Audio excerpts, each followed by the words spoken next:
back, Ethan. Here we are. Episode 3. It feels good. It feels really good to, kind of start rolling on these, doesn't it? And into a groove. And we're at the point now, we officially have as many podcast episodes as Nirvana had studio albums.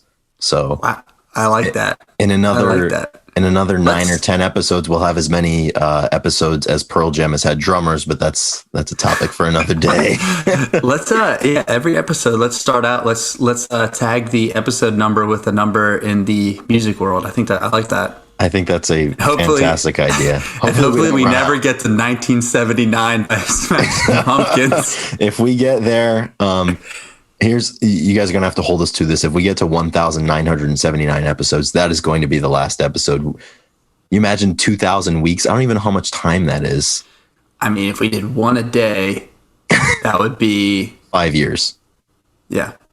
Yeah. So I don't know. We don't have to think about that. I'm not holding my breath, but if we do, that episode will be completely about Smashing Pumpkins, Billy Corgan, and the song 1979. Ethan, we would be old as shit if we made it to 1,979 podcast episodes. I don't even know if that's feasibly possible with the age that we're at, but anyways, it does not matter. We'll see. That would kind of be funny. But once again, we're back, Grunge Bible Podcast, with your lovely hosts, Chris Salona and Ethan Shalloway. Ethan, how you doing today?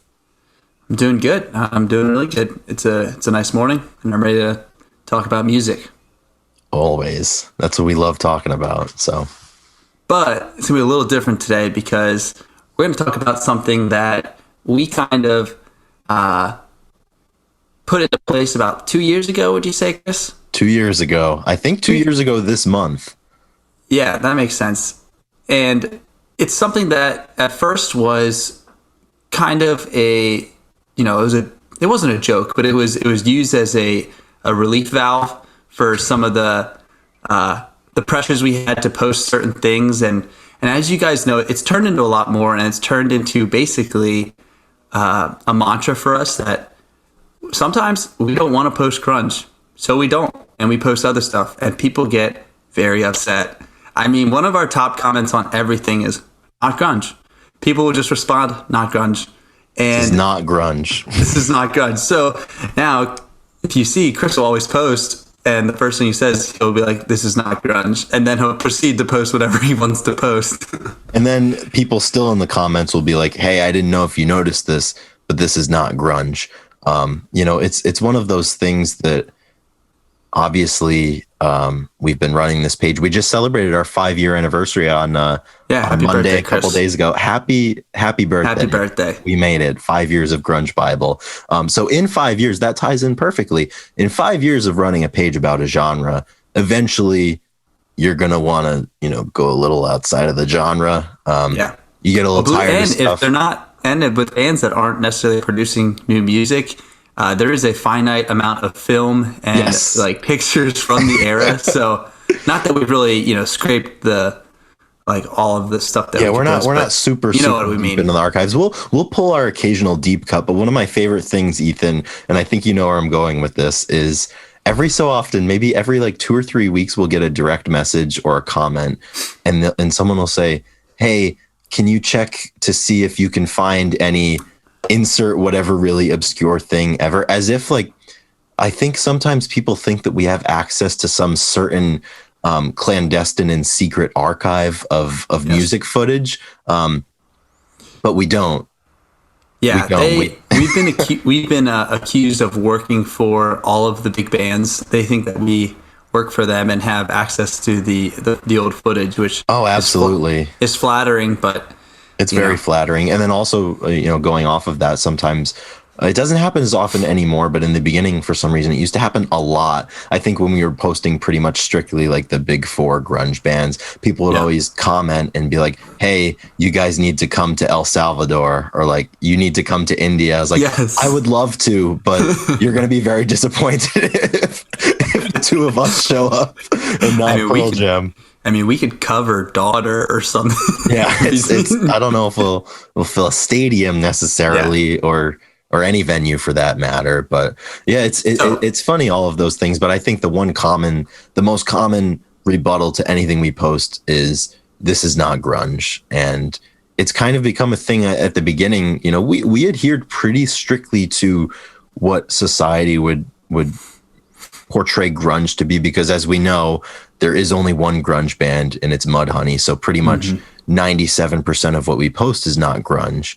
But obviously the Seattle bands of the early 90s are what's considered grunge, and anything that happened outside of Seattle, let alone for the Stone Temple Pilots, is not grunge. And we post a lot of that, and it's fun because we have other musical interests, and we hope, you know, other people have other musical interests as well. And it's always fun to share music. And I think my favorite thing to do is to help people discover music that they might not otherwise know. So we're 3 years deep, and we need an escape from posting and kind of getting, you know, the shit thrown at us. You can only post Rusty Cage so many times before it loses its luster. So I'm not exactly sure how the name. Oh wait, no, I think the name actually alludes to a song. Now that it does, I think about it, but we had developed this idea of a Trojan horse to kind of develop our own ability to post whatever we want, and we came up with the Midnight Special. The Midnight Special. So, did you ever expect that the Midnight Special would get us out of the box, Chris? I didn't before we did it, but as soon as we did it for the first time, I thought that it was going to be a really good idea. So basically, I just realized this podcast is going to give away all of our secrets. Anyways, but that's for the people that follow us and listen to us, exactly. And you guys get this information. The people who are commenting on our posts saying that something isn't grunge are not the same people that are going to be listening to this podcast. Yeah. So we're not telling you anything that you probably don't already know, which is great. Yeah, these guys are the ones that comment and say that, hey, they're allowed to post what they want. This is the Midnight Special. So if you want the key to understanding Grunge Bible, you got to listen to this podcast. So love it. So, but yeah, anyways, the Midnight Special, I'm pretty sure it was your idea, because we were just talking about this before we went on the air, so to speak. But yeah, and I think so. This was a time when you were you were actually waking up really early to do workouts, like at 5 o'clock. Yeah, I was getting up super early. And we had this system. This is actually when we really started our growth. It was like 2 years ago. We were at like 50,000 like 50,000, I think. Yeah, thereabouts. And you were really hammering the early morning schedule and working during the day. And I remember that.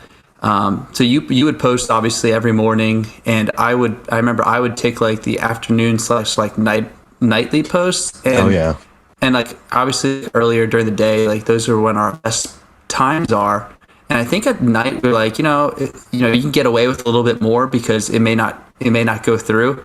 And I think we kind of we started post. I think we posted some Rage Against the Machine and some other various bands, but I don't know. I think I was just like, yo, why have we never posted the Red Hot Chili Peppers? And I looked, and like they have like 2 million followers on Instagram, or they have a pretty solid, social media following. And I was like, Chris, I think we could tap into some other fan bases. Not that that's our only mission, but I was like, if we want to grow, I bet you we could have, because we were like seeing some pretty good growth. And I was like, if we want to keep this going, I bet you we could we should post like more of the time era and not just the genre per se. Yeah, definitely, because I think especially with the Chili Peppers, so obviously not being a grunge band, I mean, they were, they started out pretty much as a funk band in the 80s. I mean, you listen to some of their earlier stuff like Freaky Styley and different things like that, and they're like, that is some funk there, and it's great stuff. But it's one of those things that band has been around for so long, and they've done so many different things that if you're a music fan, I almost feel that at some point, if you're a music fan, you have gone through a Red Hot Chili Peppers phase, whether it was, some of their stuff in the late 90s, or whether it was, the funk stuff from the 80s, or whether you like their newer stuff. Like, you've gone through a phase where you've appreciated it and the musicians that are in that band. So it was just kind of a no-brainer. It's like, hey, we should probably post this, because, I'm not the biggest Red Hot Chili Peppers fan, but I've definitely gone through phases where I have, listened to their albums nonstop for a couple of days or a couple of weeks. And I'm sure you're the same. But it was one of those things. Yeah. It's definitely a band where, you know, you're like, yeah, I don't really listen to them. And then you play like 10 songs and you're like, okay, I actually knew all of those songs. And you're like, I don't know how I knew them, but it's one of those bands where you just like find out that you know a good bit of them. Yeah. So I was just pulling up the original clip that we posted. So back to the story of how the Midnight Special happened. It was like a Friday night, and I had found this an early Chili Peppers video on YouTube, and I was like, "This is so good! I got to post it." It's like super old. It was from 1984, which has to be 2 years. I think they maybe 81 or 82 is when they first started playing. But this has like the full it has the members that everybody knows from the time period. Yeah, and I think that was their first. If I remember the video right, that was their first spot on live TV. late night network television. Yeah. It was their first actually didn't have the full cast. It had Anthony Kiedis, Flea, Jack Sherman, and Cliff Martinez live at KTTZ Studios, thick of the night. In the thick of the night with a young developing Alan Thicke, I believe. We squared that one away before we got on here. So I had sent the video to Chris earlier, and we were talking about it, and like we're just like, should we post it? We're like, yeah, I think so. We just need to find the right time.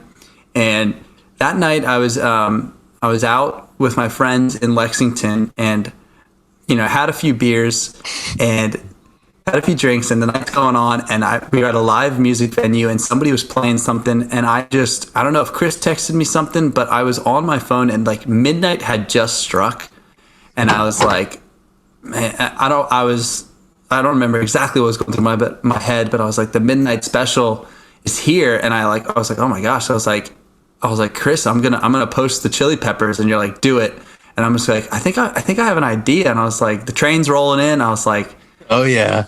I was like, we're gonna call this sucker the Midnight Special, and we're gonna claim that we can post whatever we want. And we posted it, and it was like we fell asleep, and we woke up, and the video had like done extremely well, and we gained. And people loved it too, for the most part. Yeah, we gained like probably 250 followers at minimum, which was a really solid number if didn't expect that. So we saw that, and we were like, you know what? And then I think you wanted to take a crack at it. You're like, you know what? I think I'm gonna post something, and it just went from there. And it was great because the people on the page really enjoyed it. I think they really enjoyed it. And it was a lot of fun too, because when we first started posting that, I remember the first one, there were so many people commenting that, oh my gosh, like I like that band too, or I can't believe you guys finally posted something by this band, or hey, these are one of my favorite bands. And people send us if there's a band that's existed, people have sent us a direct message telling us that we need to post them.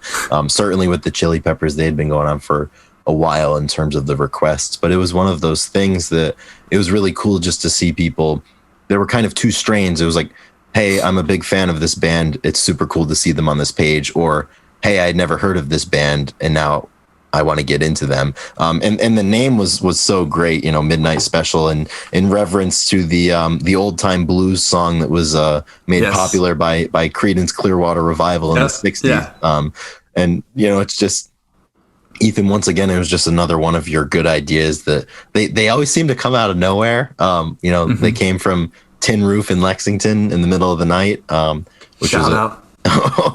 always a great venue. Those we certainly have some stories about posts that we've done when we've been in that environment, or how do you say, inebriated, slightly inebriated, feeling the effects of the activities that will kind of go hand in hand with those environments. And and it's funny because sometimes it's like, hey, here's this song, I really like it right now, but then sometimes you wrote some really you wrote some really introspective like articles on, through certain songs at certain times of night. I remember there was one time, not to get too off track, but there was one time this exact same thing happened. I got home at the end of the night.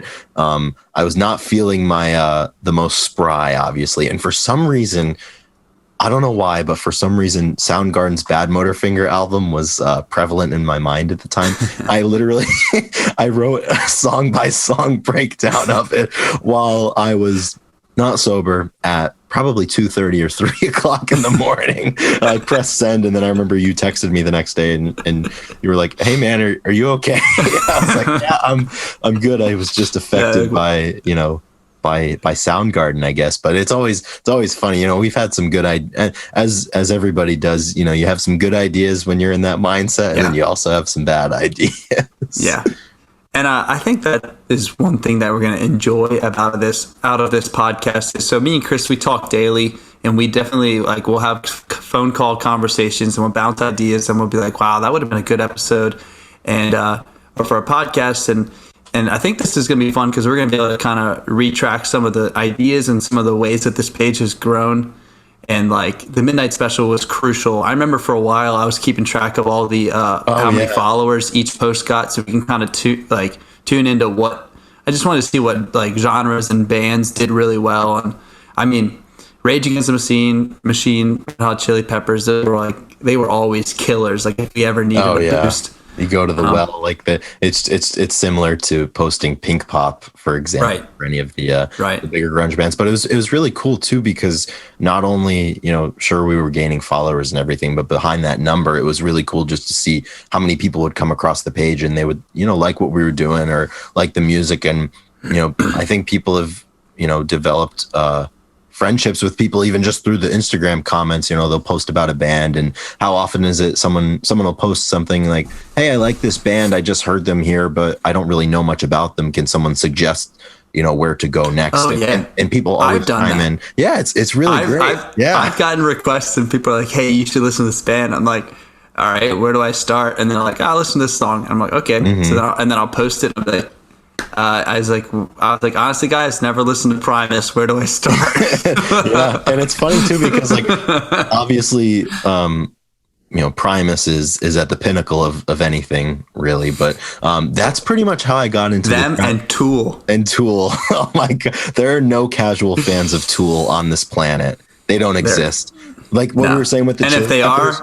And if they are, they don't get it. No, they don't get it. If you say you're a casual fan, the real ones will be like, they don't get it. Yeah, then. you're just not in on it. Exactly what we were saying about the Chili Peppers of everybody could listen to them, know some of their songs, and be like, yeah, I like this band. You cannot say that about Tool because there's nobody who casually listens to Tool. It just doesn't happen. I mean, have you ever heard a Tool song on the radio in a deep private station or anything like that? I don't know if I've ever heard. Maybe I've heard Sober. Schism. I've heard Sober on the air a couple of times, but other than that, that's impressive. Oh yeah, I think a lot of Tool stuff is maybe just a little too high octane for your mainstream FM radio station. But yeah, I mean, we've definitely we've posted Tool, but it's really cool too because, as we all know, there are some very specific subsets in different areas of the internet, particularly on Instagram, and I think particularly when it comes to being fans of bands and genres. So we live, for better or for worse, within the grunge sphere, but it's always funny when we post certain bands that are certain genres that have big followings, and some of their fans will come over through the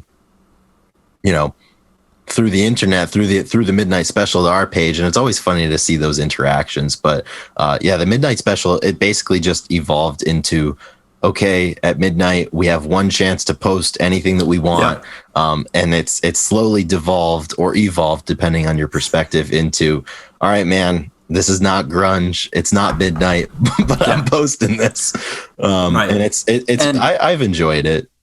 Yeah, it definitely, and just to make it clear, we don't do it just to make people upset or do anything like that. We really do enjoy. Yeah, partially, but we do enjoy posting and talking about songs that we haven't talked about before. So, thanks for bearing with us. But it, like I said, it's definitely evolved into a mantra that we have, that we do whatever we want, and that's definitely stemmed from the Midnight Special. But I think that that voice, that the Grunge Bible voice that I think that a lot of people would identify for us is is why people like us. Yeah, and We if you say think, things and we just, we say things that we think are what are on our minds. It's yeah, great. and if you think about it, though, at the end of the day, you know, I'm not big into the whole gatekeeping of music genre or something has to be from a certain band or from a certain period of time to be good or to be listenable or what have you. And at the end of the day, music, if you find value in it and if you like it, it doesn't matter what it is. It's good.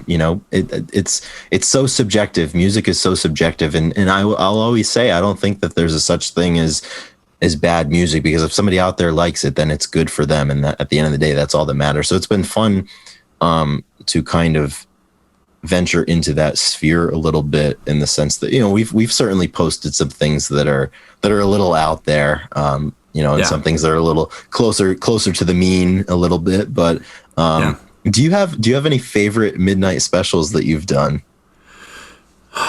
Yeah, I do. It's funny you say so. There's definitely been some circulation on the page in the last few posts about how music can be whatever you want, and we come back to it a lot.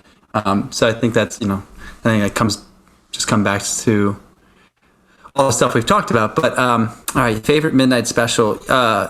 First thing that jumps out in my head was, I actually think that I posted something on Porch Radio, and then you followed up with a more elaborate post on the Grunge Bible page, and it was "Blues Run the Game." The Blues Runs the Game Jackson by C. Frank. Jackson C. Frank, but you did three. You did Bert Jansch, and there was. Did you put John Mayer, his version in there? I think I put John Mayer's version. I think there was like 3 or 4 versions, and you wrote out this really nice. So I just posted on Porch Radio, and you were like, "Wow, that was really nice. I think I'm going to do that as well." And then you posted it, and it was just one of my favorite posts. And you just kind of talked about how people cover songs and why covering is important, and how songs evolve over time, but they hold their meaning. And it was just really good, and it was a great Bert Jansch version. I might be butchering his name, but Jansch. Jansch. His is so different than the one that we know by Jackson C. Frank, and one of my favorites. Yeah, and that's a great point too, and thank you, I guess, for finding value in that post. I remember writing that one. But Blues Run the Game, Jackson C. Frank wrote it, I think, in the mid '60s. Yeah, it's like early '60s. He recorded it, but it's been recorded and performed by so many different people over the last 50, 60 years or so. So I'll never understand, when somebody covers a song and you listen to the cover and people comment and people say, "Oh, that ruined the song," or "Hey, that's disrespectful." Yeah. I think one of the most respectful and reverent things you can do is take a song that's inspired you and play it in your own way, because like we were saying, it's like that gives the song life. So I mean, you talk about a song like that, or now it's starting to become more popular for modern, I say modern with quotations around it, artists to cover. They're starting to cover some songs from the grunge era, and I mean, heck, everything from Bob Dylan's catalog has been covered. Yeah, Post Malone, exactly. So I always think it's such a great space to hear, because I think in covers you can hear the way that song affected them and the way that song was interpreted by them. So I love covers. I spent a lot of time on YouTube just looking at covers, not even from other notable musicians. Like I'll watch, like if you got a cover on YouTube of a song I like I'll watch it. Like it's pretty good. So I love seeing covers. I just posted a cover of Nick Drake the other night. I really liked. Yeah. And but actually, I wanted to text you the other night. I have a request that I want you to pull up and post if you can. And it is a cover of, I believe it was Rooster by Alice in Chains, by those 3 men out on the patio. Oh my gosh. Yeah. Was it Rooster, or was it? No, I Stay Away. Posted. It was I Stay Away. So that we actually, I don't know if you remember this, but we posted that. Anyways, we found the band. We made contact with the band. It was a band from Ireland called The Jury Disagree. They're no longer active, but some of the guys still play music. But if you YouTube search I Stay Away Alice in Chains cover, it's probably going to be the first one. There's these 3 guys sitting on a back porch around a table with a couple stout beers.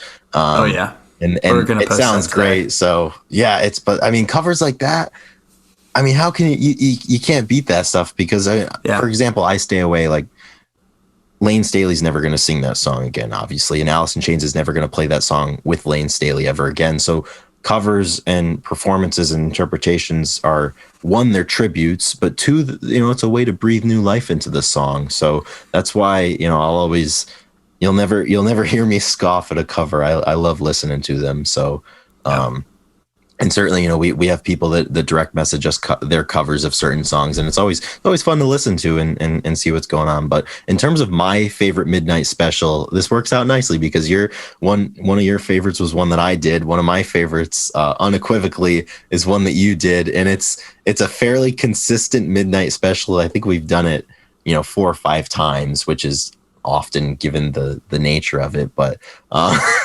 it is Focus by Hocus Pocus. Or am I butchering that? Focus by Hocus Pocus. Or yes. Whatever way that is, I'm getting my focuses and my pocuses mixed up. But you'll know what it is. Gosh. We're gonna have to repost that one. That song, and not even the song. That particular video. Is just riveting in all of the right ways and also in all of the wrong ways. Yeah, it might be a late night performance of I'm pretty sure 60s. It's Hocus Pocus by Focus. Yes. Okay. Yes. It's Focus. And it had, I remember first watching it and being blown away by just the, like, I don't know, they took the musicianship that was showed. It was like it's like perfect 60s. I'm not even exactly sure what year it was, but like the drum solo they have. Like late 60s, early 70s. Yeah, just like jamming. Then he goes into his whistling, and then he goes into his yodeling, and like just and he looks beautiful song. He looks possessed when he's presenting this song to you, and I don't know. I don't want to speculate as to if he had any assistance from different substances at the time, but he was locked in, to put it nicely. And that one's always one of my favorites because when we post that one, there's such a wide range of people. There's people who know the song and know the video, and they're like, this is incredible. But my favorites are the people who have never seen it before, they see this man just, you got the drummer going crazy. You got the man whistling and singing like seemingly simultaneously. I don't know how he does it. And it's just an incredible song. But that's always one of my favorites. But yeah, we'll have to post both of those. And we can coincide it with this podcast coming out, episode 3. So exactly. I think that'll be a great plan. But yeah, in the midnight special, I remember, I think it started devolving from just being at midnight because, like you said, at the time, I was getting up early, so I wasn't staying up till midnight every night. Mm-hmm. And I would want to post one, so I'd post one at like 9:00 and be like, "Yeah, it's not midnight, but like it's midnight somewhere, so screw it." We have a lot of international followers. Oh, certainly, we're all over the globe. Yeah, people would always respond and be like, "It's 8 a.m. here," or they'd be like, "It's 5 p.m." And we're like, you know what? Yeah, we can literally post it whenever and just call it a midnight whenever special. we want, and certainly that's devolved where we pretty much do post whatever we want. And there's certainly people who get upset that we post things that aren't grunge. And they're probably the newer people that, Yeah, and they say, you shouldn't. They didn't get to why see do you the call first... the page the Grunge Bible? And honestly, if we were starting it now, I don't think we would call the page the Grunge Bible because, our musical interests, go beyond the scope of just one genre, as I think any music fan's interests do. But it's one of those things that it's always, for me, it's just a vessel that we can use to just share in music. And there's so much good music out there outside of Seattle, Washington, 1988 to 1994. So it's really just become a way that we can do that. And, if we maybe had to disguise it a little bit at the beginning to get people to be open to it. But I mean, we started with, like you said, like the Chili Peppers and Rage and, Audio Slave was in there. And there's just a lot of bands that pretty much everybody, I think, is a fan of or could appreciate a little bit. We've certainly had some. I think the one band that I have a very big affinity for, that I always get a lot of shit for when we post for the Midnight Special, is Counting Crows. Yes, I love Counting Crows. I love Adam Duritz. I would love to see a lot of people don't. I would love to see a breakdown of like how many times we posted specific bands. And I know obviously like Pearl Jam's going to be our number one, and then probably Soundgarden. But it would be fun to see where those auxiliary bands come in. Like I bet you Counting Crows is really high. Yeah, because Black Crows is really high. Black Crows are definitely up there. And then I'll always R.L. Burnside. We posted him quite a bit. He'd have a surprising number. He'd be a sleeper pick for like.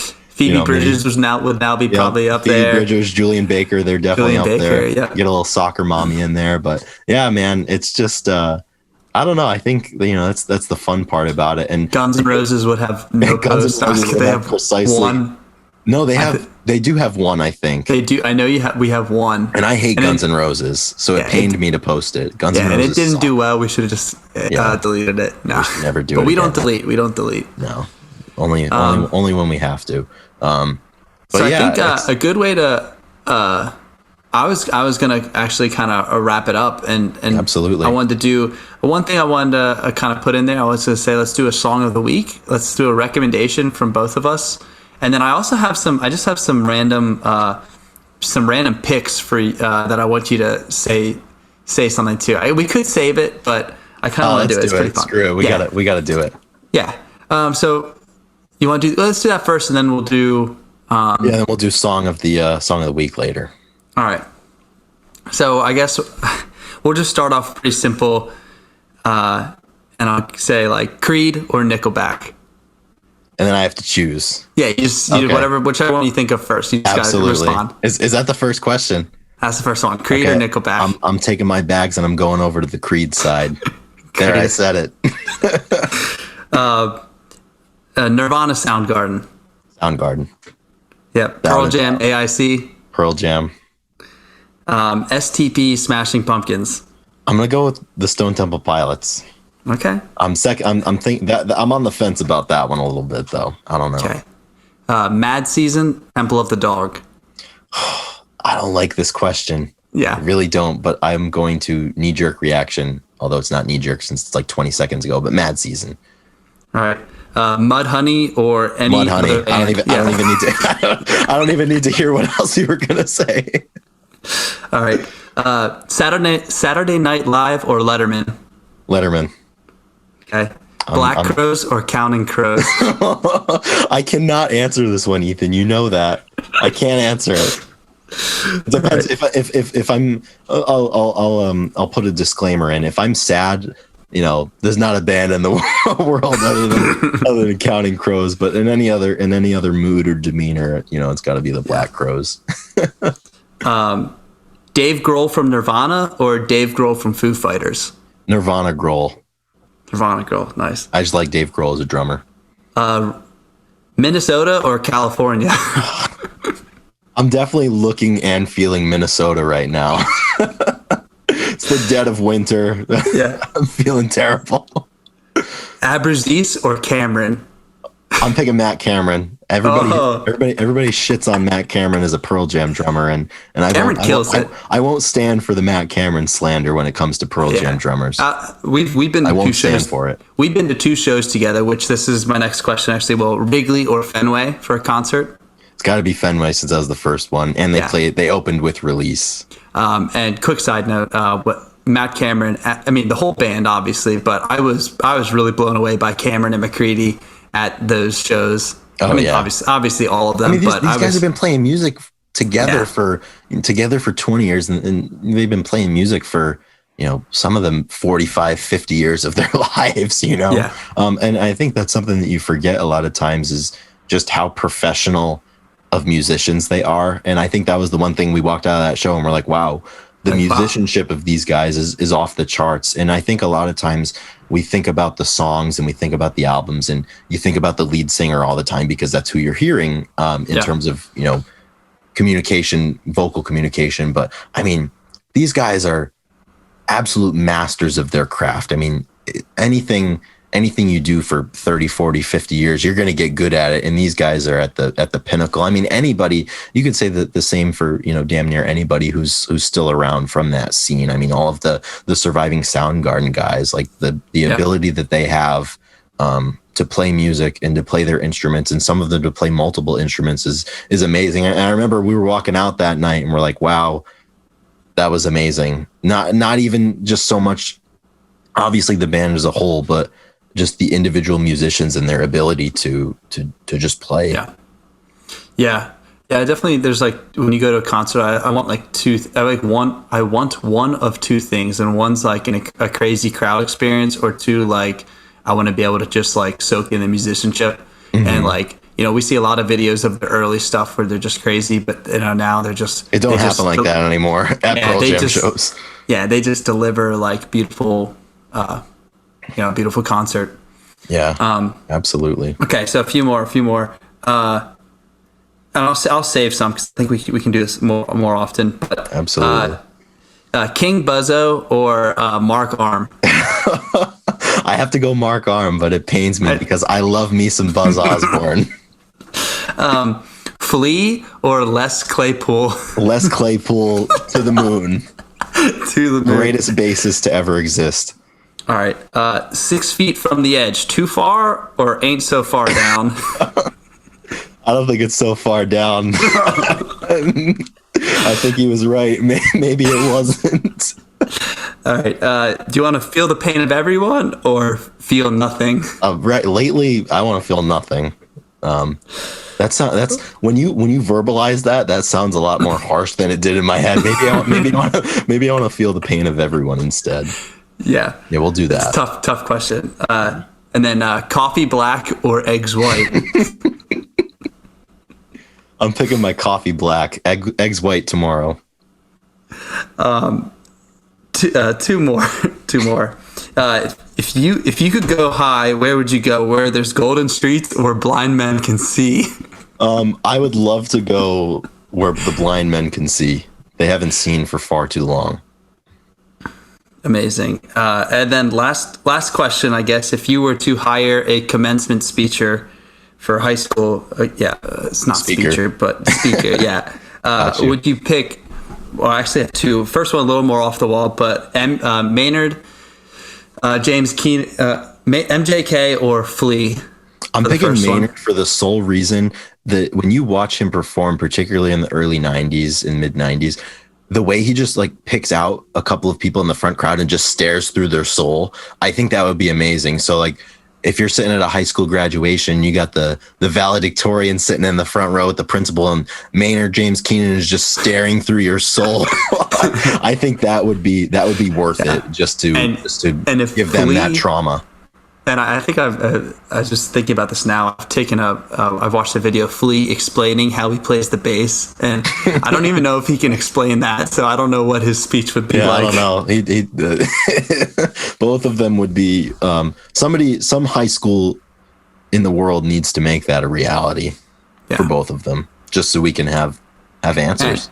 And then same question, but Kurt Cobain or Eddie Vedder? I think I would pick Kurt. I think Kurt Cobain is probably one of the most analyzed or over-analyzed, depending on your perspective. One of the most analyzed or over-analyzed humans to live in the 20th century, I would say. Yeah. But I do think, he was unbelievably articulate, and I think he had a lot to say. And, he unfortunately did not have as much time to say it as as a lot of us had hoped, and maybe as he had hoped. But yeah, I think I would pick Kurt. I don't know if it's just because he's not here anymore, but I'd pick Kurt. That'd be really cool. Yeah, I think it'd be really cool. So that wraps it up. We got some more. I think we should do this more often. Yeah, and I think we'll have a little bit at the end. I'll put you on the spot next time.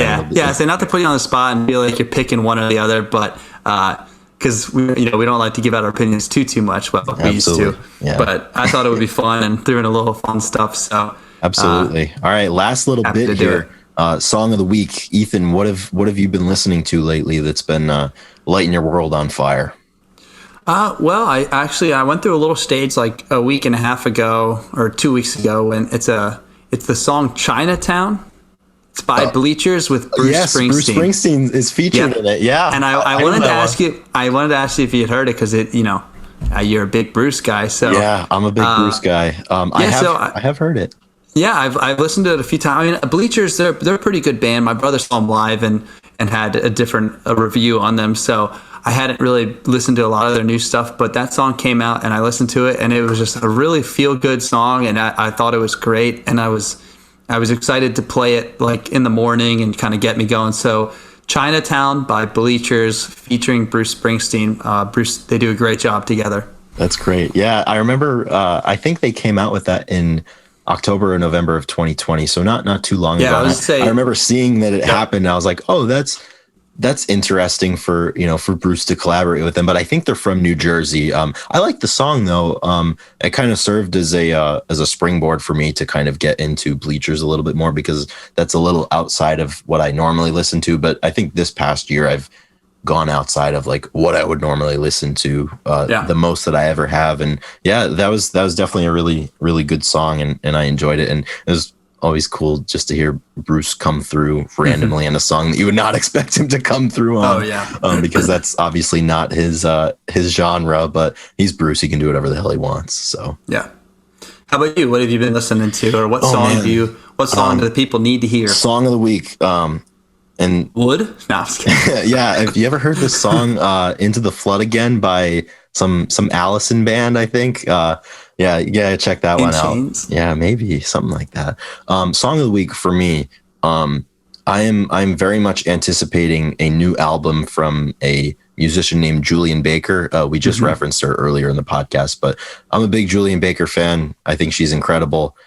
She just released a new single a couple of weeks ago called Hardline, and it's off of her forthcoming album, Little Oblivions. Just interjection here, not an ad. I just like her music. But I've been listening to that one a ton. She's just a really, really introspective, articulate, and such a talented musician, songwriter, all of that. She's our age too. This is going to be her third album. And this new one, it's like the first time that she's recorded an album with like a proper band backing her. So her first two albums were pretty much, acoustic or electric with looper pedals and everything, and effects that she all did herself. So this is her first like proper band album, but she's got two singles out from that so far, Faith Healer and Hardline. I like Hardline better. It just came out, I think 3 weeks ago or so, but really looking forward to that. I've been listening to a lot of her in anticipation of that album. It comes out the end of February 2021. So that is what has been spinning on the hypothetical proverbial turntable in my mind. Yeah. Awesome. Yeah. Well, we got to keep song of the week around. I think that's a good idea. So yeah, song of the week. You actually kind of beat us to the punch for album of the month. You already man, the album. Lock it in, Julian Baker. Little Oblivions. I'm locking that in. Yeah, we hope to do little segments at the end so we can just keep it, just keep something to look forward to at the end of the episodes. I thought today's episode was great. Midnight Special. Now you guys know a little bit more about that and why we post whatever the heck we want. Yeah, maybe it makes a little more sense. Maybe it makes a little less sense. But regardless, if you're still with us here at the end of episode 3, we thank you dearly, dearly from the bottom of our hearts for listening and putting up with us. And we're very thankful for that. And we look forward to getting back together here for episode 4 very soon. It's going to be great.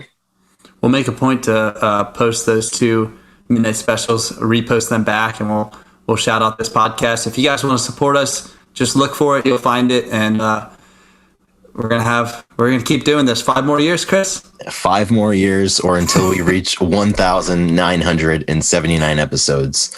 Just think of the podcast technology we'll have, and like, what year would that be? God knows. But who knows? We'll see. We're locked in for the ride. It's going to be great. Thank you again for listening. As Ethan said, support us if you'd like. If you like what you're hearing, subscribe to the podcast. Leave a good little review. You can buy our merch if you want. The links are in our Instagram bio. Yeah. Anyways, until next time, I guess, right? The big wheel will keep on turning. Exactly right. Thanks, guys. Have a great one. Rock and roll. Rock and roll.